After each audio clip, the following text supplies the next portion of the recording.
Hi friends, welcome to my channel. இந்த மாதிரி சுவாரஸ்யமான கதைகளை கேட்க நீங்க இப்பதான் நம்ம சேனலுக்கு முதல் முறையா வரீங்கன்னா மறக்காம நம்ம சேனலை சப்ஸ்கிரைப் பண்ணி பாருங்க. பக்கத்துல இருக்க பெல் ஐகானையும் கிளிக் பண்ணிக்கோங்க. திண்டுக்கல்லை சேர்ந்த குமார் வயசு 32, ஒரு பிரைவேட் கம்பெனியில் ஆடிட்டராக பணிபுரிகின்றார். அவரது மனைவியின் பெயர் பவித்ரா, ஒரு தனியார் நிறுவனத்தில் வேலை செய்கின்றார். குமார் மற்றும் பவித்ரா அவர்களுக்கு 1.5 வயதில் அருண் என்ற குழந்தை, ஆண் குழந்தை உள்ளது. குமாருக்கு அப்பா கிடையாது. குமாரின் திருமணம் முடிந்த சில மாதங்களுக்கு பிறகு அவனது தந்தை உடல்நலக்குறைவால் உயிரிழந்து விட்டார். அதனால் குமார் தன் தாய் மற்றும் மனைவி குழந்தைகளுடன் தனது வீட்டில்தான் வசித்து வந்தான். குமாரின் தங்கையின் பெயர் ஜீவா. 8 வயதில் அவளுக்கு ஒரு பெண் குழந்தையும் உள்ளது. ஜீவா தன் கணவருடன் துபாயில்தான் வசித்து வந்தாள். தன் அண்ணனின் திருமணத்திற்காக இந்தியாவிற்கு வந்தவள் பின்பு தன் கணவருடன் துபாய்க்கு செல்லவில்லை. தன் மகளுடன் தன் தாய் வீட்டிலேயே முழுமையாக தங்கிவிட்டாள். அப்போது ஜீவா எந்த வேலையும் செய்வது கிடையாது. விளையாட்டு ஃபேஷன் ஷோ என்று அவளை பகட்டாக காட்டிக்கொள்வதில்தான் அவளுக்கு அதிக ஆர்வமாக இருந்தது. ஒரு நாள் பவித்ரா குமாரிடம் தனியாக இருக்கும்போது, "என்னங்க உங்க தங்கச்சி எப்போ அவரோட போறதா இருக்காங்க. நம்ம கல்யாணத்துக்கு வந்தவங்க, நமக்கே கல்யாணம் பண்ணி இப்போ 1.5 வயசுல ஒரு குழந்தை இருக்கு. கிட்டத்தட்ட நம்ம கல்யாணம் பண்ணி ஒரு 4 வருஷம் இருக்கும் இல்லையா? இந்த 4 வருஷமா அவங்க வீட்டுக்கு போகாம இந்த வீடே கதின்னு இருந்தா எப்படிங்க? அது மட்டும் இல்லாம உங்க தங்கச்சியோட மாப்பிள்ளை துபாயில தான் வேலை செய்கிறாரா? அவர் குடும்பத்த அவர் தானே பாத்துக்கணும். இப்படி எதையுமே கண்டுக்காம இருந்தா என்னங்க அர்த்தம்?" உடனே குமார் கோபமாக, "இப்ப நீ என்ன சொல்ல வரேன்னு கேட்க." "ஏங்க கோவப்படாதீங்க. நான் என்ன தப்பா கேட்டுட்டேன்? அவங்க வீட்டுக்காரர் துபாய்ல லட்சக்கணக்குல சம்பளம் வாங்குறாரு. ஆனா உங்க தங்கச்சி கணவரோட போயிருக்கலாம்ல. இங்கேயே இருந்தா பாக்குறவங்க என்ன நெனைப்பாங்க? அது மட்டுமா? இங்க ஃபேஷன் ஷோ, போர்ஸ்ன்னு அவங்க அடிக்கிற லூட்டியே தாங்க முடியலங்க. அ ச் ஏன்ஸ் அவங்க பெத்த பொண்ணு மேல கூட அவங்களுக்கு உங்க தங்கச்சிக்கு அக்கறையே கிடையாது அப்படி அப்படிங்கன்னு சொல்லிக் கொண்டிருக்கும் போதே, குமாரின் தாய் பத்துமா, "குமார் ஜீவாவோட பொண்ணுக்கு நாளைக்கு ஸ்கூல் ஃபீஸ் கட்டணும். ரூ. 10,000 ஆகுமா. நீ நாளைக்கு அவளுக்கு போய் ஸ்கூல் ஃபீஸ் கட்டிட்டு வந்துரு." அதுக்கு உடனே சரிம்மா, அப்புறம் குமார் ஜீவாவுடைய போர்ஸ் கிளாஸ்ல விளையாடுவதுக்கு ஒரு ரூ. 2,000 செலவாகுமாண்டா அவ கேட்க சொன்னா. அதையும் மறக்காம ரெடி பண்ணிருப்பா. சரி அப்படின்னு குமார் தலை அசைத்தான். அதை பார்த்து கொண்டிருந்த மனைவி பவித்ரா, "என்னங்க இப்படி பிழைக்க தெரியாத ஆளா இருக்கீங்க? உங்க அம்மா என்னன்னா, உங்க தங்கச்சி பொண்ணோட ஸ்கூல் ஃபீஸ் 10,000 ஆகுங்கிறாங்க. நான் நாளைக்கு மறக்காம கட்டிருன்னு சொல்றாங்க. உங்க தங்கச்சியோட டென்னிஸ் கிளாஸ்ல விளையாட போகணும்னு, அதுக்கு ஒரு 2,000 செலவாகும்ன்னு சொல்லிட்டு போறாங்க. நீங்க எந்த ஒரு கேள்வியும் கேட்காம சரின்னு தலையாட்டுறீங்களே" அப்படின்னு சொல்ல, நம்ம குடும்பம் இருக்கிற சூழ்நிலையில இதெல்லாம் நம்மளுக்கு தேவையா? அதற்கு குமார், "அது எப்படி? அது எப்படி பவித்ரா? அவ இந்த வீட்டுக்கு வந்ததிலிருந்து அவள் பொண்ணோட ஸ்கூல் ஃபீஸ் நம்ம தான் கட்டிட்டு இருக்கோம். இப்ப போய் திடீர்னு நீ போய் கட்டுன்னு சொன்னா, எப்படி அவங்க நம்மள பத்தி என்ன நெனைப்பாங்க? இன்னும் எத்தன நாளைக்கு தான் இப்படியே சொல்லிட்டு இருக்க போறீங்கன்னு தெரியல. நமக்குன்னு ஒரு பையன் இருக்கான். நாளைக்கு நம்ம பிள்ளையும் நம்மள படிக்க வைக்கணும். அது மட்டுமா, உங்க தங்கச்சியோட குழந்தைக்கு சேர்ந்து, இன்னைக்கும் நான் வேலைக்கு போயிட்டு தான் இருக்கிறேன். 1.5 வயசு குழந்தைய வீட்ல தனியா விட்டுட்டு, வேலைக்கு போக எனக்கு என்ன தலையெழுத்தா இப்படி தயங்கிக்கிட்டே இருக்காம ஏதாவது பட்டுன்னு, நேர்ல பேசினா தான் இதுக்கு ஒரு முடிவு கிடைக்கும். இன்னும் கொஞ்ச நேரத்துல பாருங்க, அத்தை எனக்கு தலை சிவி விடுன்னு அப்படின்னு உங்க தங்கச்சியோட பொண்ணு வந்து நிப்பா. ஏன்? உங்க தங்கச்சியால இந்த வேலைய கூட பண்ண முடியாதா? அப்படி என்னங்க விளையாட்டு வேண்டியிருக்கு? பெத்த பொண்ண கூட கவனிக்காம கொஞ்சமாவது உங்க சூழ்நிலைய புரிஞ்சு உங்க தங்கச்சி நடந்திருக்கிறாங்களா? இல்ல இந்த வீட்டுக்கு தான் ஏதாவது ஒரு தடவ கொடுத்திருப்பாங்களா?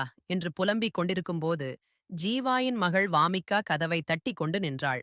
கதவை திறந்து என்னவென்று கேட்க, அதற்கு வாமிகா, "அத்தன் எனக்கு ஸ்கூலுக்கு டைம் ஆச்சு.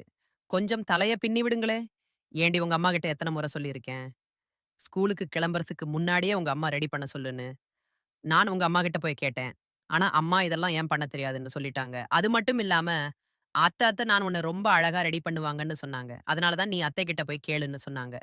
உடனே பவித்ரா அவனை கோபமாக திரும்பி பார்த்தாள்.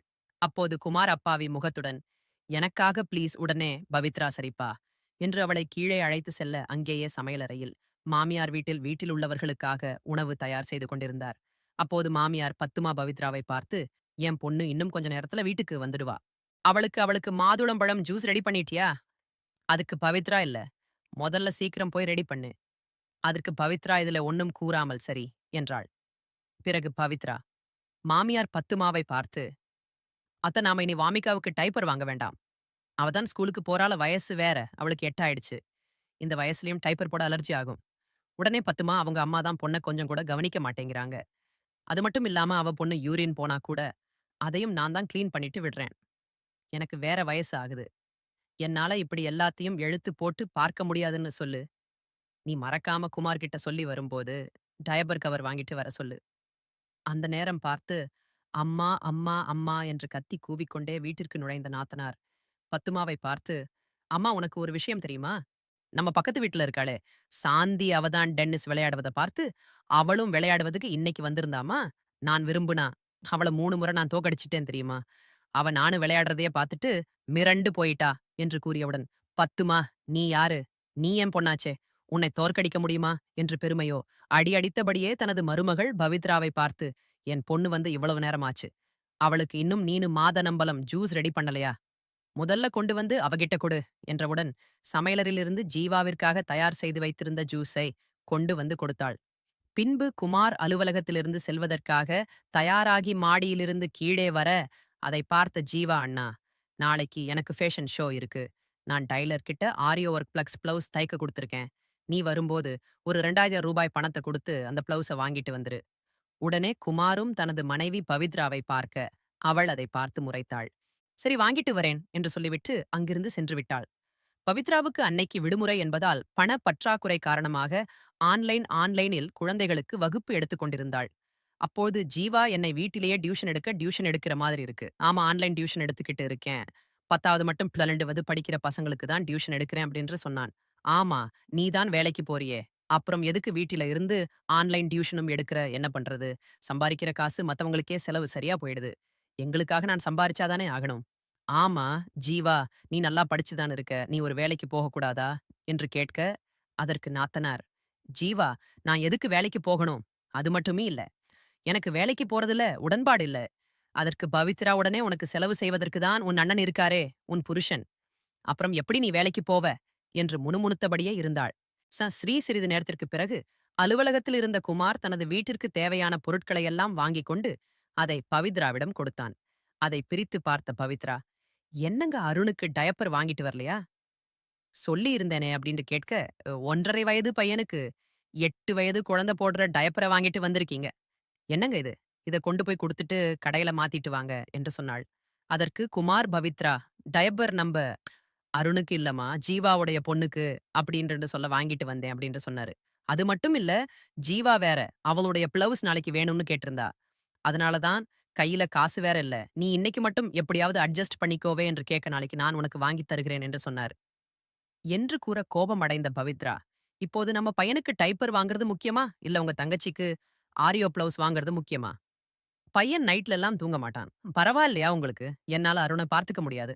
அவன் இரவு டயப்பர் போடலன்னா அவனால நிம்மதியா தூங்க முடியாது. இந்தாங்க உங்க தங்கச்சி பொண்ணோட டயப்பர்.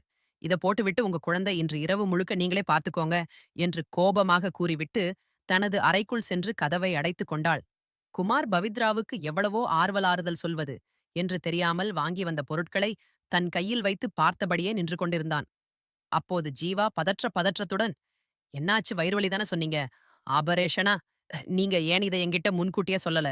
என்று பதறி தனது தங்கை ஜீவாவை பார்த்தது. "என்னம்மா ஆச்சு?" என்று கேட்க, "அம்மா, வாமிகாவோட அப்பாவுக்கு அப்பெண்டிஸ் ஆபரேஷன் பண்ணணுமா? அதற்கு 2,50,000 செலவாகும்னு சொல்லியிருக்கிறாங்களாம்மா. இப்ப காசு அனுப்பவில்லை என்றால் அவர் உயிருக்கே ஆபத்து ஆயிடும் மாமா." உடனே பத்துமா குமார பார்த்து, "குமார், தங்கச்சியோட வாழ்க்கைப்பா. எப்படியாவது பணத்த ரெடி பண்ணு. அம்மா, ஏற்கனவே நான் வீட்டு செலவுக்காக ஊர் முழுக்க கடன் வாங்கி வச்சிருக்கேன். இப்ப போய் நான் யாருகிட்ட கடன் கேட்டாலும், யாரும் என்ன நம்பி ஒரு பைசா கூட குடுக்க மாட்டாங்க. ரூ. 2,50,000 எப்படிம்மா என்னால முடியும்?" "ஆமா மாப்பிள்ளை, உனக்கு அனுப்புன பணம் இருந்தா அத எடுத்துக் குடு." "அதுக்கு ஜீவா உனக்கு தெரியாதா? என் கையில ரூ. 1 கூட கிடையாதுன்னு என் கணவருக்கு குடுக்காம வேற யாருக்கு செலவு பண்ண போறேன்?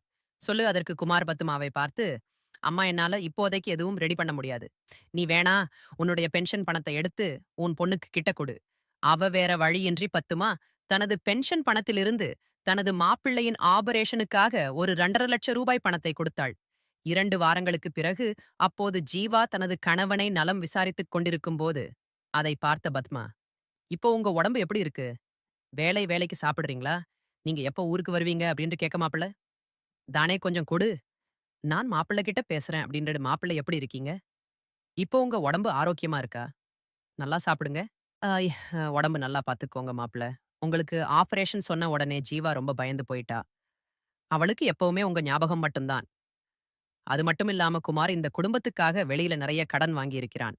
அதனால தான் உங்க ஆப்பரேஷனுக்கு அவனால பணம் குடுத்து உதவ முடியல. நீங்க எதவும் மனசுல வச்சுக்காதீங்க. அதனால தான் என்னோட பென்ஷன்ல இருந்து பணத்த எடுத்து குடுத்தேன். ஐயோ! எனக்கு குமார பத்தி தெரியாது. பரவால்ல, நீங்க ஒண்ணும் பயப்படாதீங்க. நீங்க எனக்கு கொடுத்த பணத்தை கூடிய சீக்கிரத்துல நான் திருப்பி தர முயற்சி பண்றேன். என்று பேசிக்கொண்டே வீட்டிற்கு சென்றுவிட, வெளியில் விளையாடிக் கொண்டிருந்த அனுன், தனியாக நடந்து வீட்டை விட்டு வெளியே சென்று விட்டான். வேலை முடித்து வந்து கொண்டிருந்த பவித்ரா அவனை பார்த்து, "அருண், நீ எப்படி இங்க வந்த? உன்னை யார் இங்க தனியா விட்டா? நீ தனியாக இவ்வளவு நேர தூரம் நடந்து வர மாட்டியே?" என்று பதறிக்கொண்டே தனது குழந்தையை வாரி அணைத்துக் கொண்டு வீட்டிற்கு சென்றாள். அப்போது ஜீபா மற்றும் பத்மாவை பார்த்து, "உங்க 2 பேரையும் நம்பிதானே இந்த என் பிள்ளைய விட்டுட்டு போனேன். ஆனா நீங்க தான் குழந்தைய பார்த்துக்கிற விதமையா? இதான் குழந்தைய பார்த்துக்கிற விதமா? நான் மட்டும் கொஞ்ச நேரத்துல பார்க்கலன்னா, யாராச்சும் குழந்தைய தூக்கிட்டு போயிருப்பாங்க. யாராவது தூக்கிட்டு போனா நான் என்ன பண்றது?" உடனே மாமியார் பத்துமா, ஜீவா, மாப்பிள்ளை ஃபோன் பண்ணியிருந்தாரு. அவர்கிட்ட பேசிக்கிட்டு அப்படியே வீட்டுக்குள்ள வந்துட்டோம். குழந்தை வெளியில சாப்பிட்டு விளையாடித்துட்டு தான் இருந்தான். இப்பதானே வெளியில நடந்து வந்திருப்பான்னு நெனைக்கிறேன். உடனே பவித்ரா குழந்தைய நீங்க நல்லபடியா பார்த்தீங்கன்னு சொன்னது சொல்லி தானே, குழந்தைய உங்ககிட்ட விட்டுட்டு போனேன். நான் வேலைக்கு போறேன். இதுவே உங்க பொண்ணோட குழந்தையா இருந்தா இப்படி பொறுப்பில்லாம இருப்பீங்களா? உடனே பத்துமா, அதான் ஒண்ணும் நடக்கலல்ல. அப்புறம் எதுக்கு தேவையில்லாம பேசுற? இங்க பாரு, இந்த வீட்ல நீ வேலைக்கு போய் தான் எல்லாரும் சாப்பிடணும் ஒண்ணு தேவையில்ல. உன்னுடைய குழந்தைய நீ தான் பாத்துக்கணும். உன் குழந்தைய பாத்துக்க எங்களுக்கு என்ன தலை எழுத்தா? இல்லன்னா நான் தான் உன்னை வேலைக்கு போய் சொல்ல கட்டாயப்படுத்தினேனா? அப்படி குழந்தை மேல ரொம்ப அக்கறையா உள்ளவளா இருந்தா, வீட்ல இருந்தே உன் குழந்தைய பாத்துக்கோ. என்ன அவளும் கூற, அதுக்கு பவித்ரா, நீங்க ஏன் பேச மாட்டீங்க இந்த வீட்ல? உங்களுக்கும் உங்க பொண்ணுக்கும் ஆகுற மொத்த செலவையுமே நானும் என் புருஷனும் தான் வேலைக்கு போய் வேலை செஞ்சு சமாளிக்க வேண்டியதா இருக்கு. அத கேட்ட உடனே, ஜீவா என்ன ரொம்ப பேசுறேன். இது எங்க அப்பா கட்டுன வீடு. இந்த வீட்ல நான் இருக்க எனக்கு எல்லா உரிமையும் இருக்கு. அது மட்டும் இல்ல, நீயும் வா, அதுக்கு நாங்க என்ன பண்ண முடியும்? நானா உன்ன வீட்ட விட்டுல, இந்த வீட்ல இருக்க சொன்னேன். உங்க 2 பேரையும் புடிச்சு, உங்க 2 பேத்தையும் தான் நாங்க புடிச்சு வச்சிருக்கோமா? அதுக்கு பவித்ரா நீங்க ஏன் பேச மாட்டீங்க? 4 வருஷமா இந்த வீட்ல தானே இருக்கேன். இந்த வீட்டு செலவுக்காக ரூ. 1 கூட குடுத்திருப்பீங்களா? இப்ப உங்க அம்மா பணம், அண்ணன் பணத்த காய்கறி, ஏடிஎம் மெஷின் தானே நீங்க யூஸ் பண்ணிட்டே இருக்கீங்க. அப்ப அதுக்கான காரணத்துக்காக என் புருஷன் அவரோட தேவையை எல்லாம் ஓரங்கட்டி, உனக்காக இன்னும் எல்லாத்தையும் பார்த்து பண்றாரு. அந்த நல்ல மனுஷனுக்கு கொஞ்சமாவது நீ நன்றி விசுவாசமா இருக்க வேண்டும் அல்லவா? அத கேட்ட உடனே மாமியார் பத்துமா, "இங்க பாருடி, இது என்ன என் வீடு, இந்த வீட்ல உனக்கு எல்லாத்தையும் சகித்துக்கிட்டு வாழ முடியலன்னா இரு இல்லையா? இப்போ உன் வீட்ட விட்டு கிளம்பு" என்று சொன்னாள். பவித்ரா, இங்க இதுக்கு மேல இந்த வீட்ல என்னால இருக்க நினைக்க முடியாது. நான் இப்பவே கிளம்பி எங்க அம்மா வீட்டுக்கு போறேன் என்று அழுது கொண்டே தனது குழந்தை அருணை தன்னுடன் அழைத்துக் கொண்டு தனது தாயின் வீட்டிற்கு சென்று விட்டாள். வீட்டிற்கு வந்த குமாரிடம், "ஜீவா மற்றும் பத்மா, உன் பொண்டாட்டி என்னையும் என் தங்கச்சியையும் எப்படி பேசிட்டா தெரியுமா? அவளையெல்லாம் ஒரு பொம்பளையாடா இப்படி ஈவு இரக்கம் இல்லாம பேசுறானாங்க. அவளுக்கு என்ன கொடுமை பண்ணுச்சோம்? அவள் என் பெத்த பொண்ணு மாதிரி தான் நான் நெனச்சேன். ஆனா இப்பதானே தெரியுது, அவ என்ன ஒரு தாயா பார்க்கல. மாமியார தான் பார்த்திருக்கான்னு என்ன இருந்தாலும், மருமகள் தானே. அவ மனசுல இருந்த அளவுக்கு வஞ்சகம் வச்சிருப்பான்னு எனக்கு தெரியல. அது மட்டுமா? ஜீவா நாத்தனார் என்று கொஞ்சம் கூட மரியாதை இல்லாம பேசிட்டா, அனைத்தையும் கேட்டுக்கொண்டிருந்த குமார் பத்மாவை பார்த்து, "நீ குழந்தைய கொஞ்சம் நல்லபடியா பார்த்திருக்க கூடாதா உன்ன? நம்பிதானே அவள் குழந்தைய வீட்டில் தனியா விட்டுட்டு வேலைக்கு போறா. சரி விடு, இப்ப அவ எங்க இருக்கா? ஏதாவது உன்கிட்ட சொல்லியிருப்பாளே" என்று கேட்க, "ரொம்ப வீரப்பாதான். அவ எங்க அம்மா வீட்டுக்கு போயிட்டா. இனி இந்த வீட்டுக்கே வரமாட்டேன்னு சொல்லிட்டா." உடனே குமார் எழுந்து தனது கைபேசியை எடுத்துக்கொண்டு மொட்டை மாடிக்கு சென்றபோது பவித்ராவை தொலைபேசியில் அழைத்தான். "பவித்ரா, ஏன் இப்படி பண்ணன? என்னால குழந்தைய பார்க்காம இருக்க முடியாது. எதுவா இருந்தாலும் நான் வர வரைக்கும் நீ பொறுமையா இருந்திருக்கலாம் இல்லையா?" அதுக்கு பவித்ரா, "உங்க அம்மாவும் தங்கச்சியும் உங்ககிட்ட நடந்தத எப்படி சொல்லியிருப்பாங்க, சொல்லியிருக்க மாட்டாங்கன்னு எனக்கு ரொம்ப நல்லா தெரியுங்க. இன்னைக்கு நம்ம பையன் ரோட்ல தனியா நின்னா, யாராச்சும் தூக்கிட்டு போயிருந்தா என் பிள்ளைய எனக்கு கிடைப்பானா சொல்லுங்க? உங்க அம்மாவ கேட்டதுக்கு எவ்வளவு நேரம் உள்ள தான் விளையாட்டிட்டு இருந்தான். இப்பதான் போயிருப்பான் போல. இதெல்லாம் ஒரு பெரிய விஷயமா என்று கேட்க, நீ என்கிட்ட சண்டை போட்டுறேன்னு கேள்விப்பட்டேன்.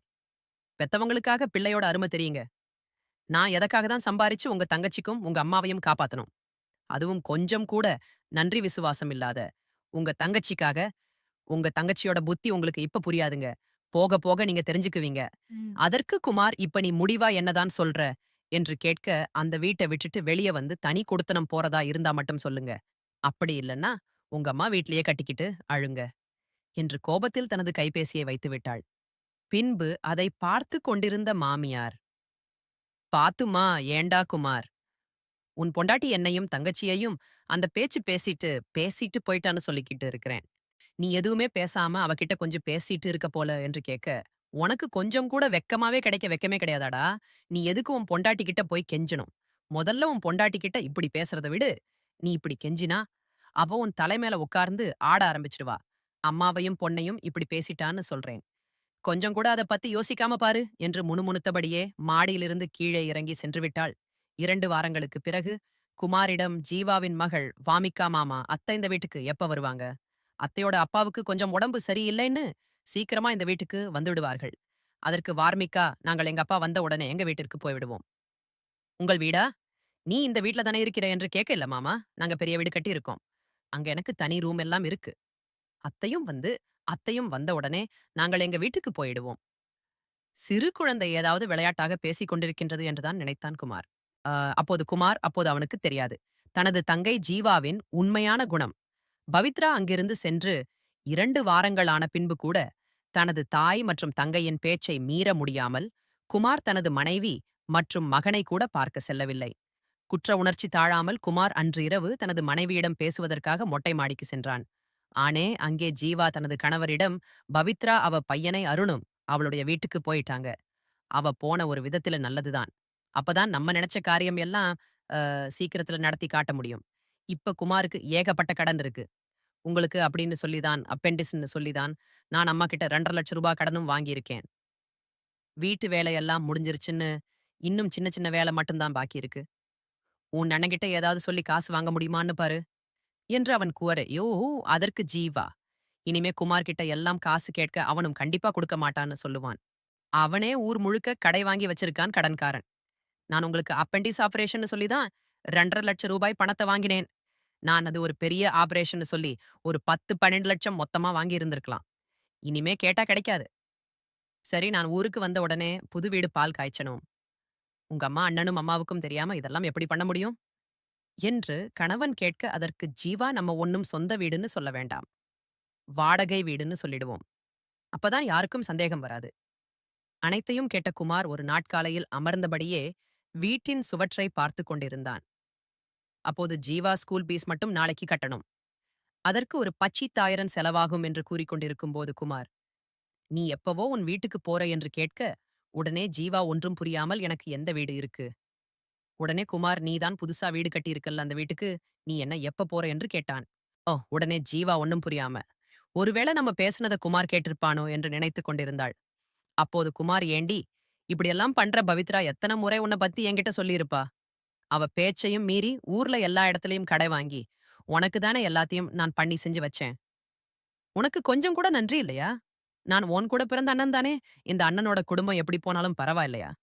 ஆனா உனக்கு என்னோட காரியம் உன்னோட காரியம் மட்டும் தானே முக்கியம் என்று கூறினான். நான் உனக்கு அப்படி என்னடி குறை வச்சேன்? என் குடும்பத்தை கூட பார்க்காம உன்னதானே என் பொண்ணு மாதிரி தலையில தூக்கி வச்சு சுமந்தேன். அப்போ உள்ளே நுழைந்த பத்துமா குமார், என்னாச்சு உன் பொண்ணு நமக்கே தெரியாம சொந்த பெரிய வீடு கட்டியிருக்காமா உனக்கு தெரியுமா அப்படின்னு கேட்கல. நீயும் உன் பொண்ணு மாதிரி என்கிட்ட ஏமாத்திட்டியா என்று குமார் கேட்க, அதற்கு ஜீவா, குமார் சொல்றதெல்லாம் உண்மைதானா சொல்லுடி உண்மைதானா என்று கேட்க, அண்ணனை கடனாளியா ஆக்கினாலும் பரவாயில்லை. ஆனா நீ சொகுசா வாழணும். நீயும் உன் புருஷனும் சேர்ந்துதான் இப்படி ஒரு அநியாயத்தை குமாருக்கு பண்ணீங்களா? அது மட்டும் இல்லாம மாப்பிள்ளைக்கு அப்பெண்டிஸ் ஆபரேஷன் சொல்லி 2,50,000 பணமும் வாங்கினேன். அதுவும் பொய்யா என்னடா குமார்? குமார் சொல்ற எல்லாமும் பொய்யா என்று தெளிவுடன் ஜீவாவே அடிக்க கை ஓங்கினாள். அப்போது பத்மா அதனை தடுக்க குமார் அடிச்சு திருத்த, உன் பொண்ணு உன்ன சின்ன குழந்தையா? அம்மா பவித்ரா, என் பையனும் இந்த வீட்டை விட்டு போனதற்கு காரணமே இவளதான். அவங்க 2 பேரும் திரும்ப வரும்போது நீ என் வீட்டிலேயே இருக்கக்கூடாது என்று அப்போது குமார் ஜீவாவை எச்சரித்து விட்டு சென்றான். இன்றைக்கு ஒரு சில வீடுகளில் திருமணம் என்ற ஒரு பந்தம் இருந்தாலும் கூட, தனது உடன் பிறந்தவரை அண்ணன், தம்பி போன்று பார்த்தால் கூட, அவர்கள் அந்த வீட்டில் உள்ள பெண்கள் அவர்களை தனது கைக்குள் வைத்துக்கொண்டு அவரிடமிருந்து அழுந்து புலம்பி இனிக்க இனிக்க பேசி தனக்கு வேண்டிய காரியத்தையெல்லாம் சாதித்துக் கொள்வது. வீட்டிற்கு வந்த மருமகள் எத்தனையோ முறை தன் கணவரிடம் வீட்டில் நடந்தவற்றை எடுத்துக் கூறியும் அந்த ஆண்மகன்கள் அதை கேட்பதும் கிடையாது. இதனால் மிகுந்த அளவு பாதிப்பிற்கு உள்ளாகுவது ஓர் ஆண் மட்டும் கிடையாது, அவனை நம்பி வந்த பெண்ணும்தான். தனது சகோதரர்களின் சகோதரிகளின் வாழ்க்கையை எப்படியானாலும் அதை பற்றி துளியும் கவலைப்படாமல், திருமணத்திற்கு பின்பு கூட தனது கணவரின் சம்பாதியத்தை சிறிதும் செலவு செய்யாமல் வீட்டிற்கு வேண்டிய அனைத்து செலவுகளையும் தன் உடன் பிறந்த அண்ணன் மற்றும் தம்பி கேட்டு பெறுவது உண்டு. இதை யாரேனும் கேட்டால், என் தம்பிக்கு என் மேலளவுக்கு அதிகமான பாசம் என்பார்கள். அவன் என் மீது கொண்ட அன்பினால்தான் எனக்கு இவ்வளவு செய்கின்றான் என்று சொல்கிறார்கள். இன்றைக்கு இம்புறமும் பெருமையாக கூறுவதுண்டு. ஆனாலும் ஒருபோதும் இதனால்தான் தன் அண்ணனும் தம்பியும் வாழ்க்கை வீண் போக போரின்றது என்ற எண்ணம் மட்டும் அவர்களிடம் வருவதே கிடையாது. இப்படிப்பட்ட பெண்களை பொறுத்தவரையில் உடன் பிறந்த சகோதரர்கள் என்பவர்கள் கேட்டவுடன் பணத்தை கொடுக்கும் ஏடிஎம் மிஷன் தான். இப்படிப்பட்ட பெண்ணின் வீட்டிற்கு வந்த மருமகள் தான் புரிந்து நடந்து கொள்ள வேண்டும். அது மட்டுமல்லாமல் ஒவ்வொரு ஆணும் தன் உடன் பிறந்த சகோதரிகளுக்கு செய்ய வேண்டிய அவர்களின் கடமை. ஆனால் எதற்கும் ஒரு அளவுகோல் உண்டு. அதை மறந்துவிடக்கூடாது. உங்களை நம்பி ஒரு குடும்பம் இருக்கின்றது என்பதை மறந்து விடாதீர்கள். பின்பு அவர்களுடைய தேவைக்காகத்தான் அவர்கள் பழகுகிறார்கள். தேவைகள் முடிந்த பிறகு அவர்கள் உதறிவிட்டு சென்று விடுவார்கள். ஆண்களோ, பெண்களோ பிறரை சுரண்டி வாழ விடக்கூடாது. தனித்து வாழ்வதே சிறந்தது. இந்த கதை பிடிச்சிருந்துச்சு அப்படின்னா, லைக் அண்ட் ஷேர் பண்ணுங்க. கீழ இருக்கிற கமெண்ட் பாக்ஸ்ல கமெண்ட் பண்ணுங்க.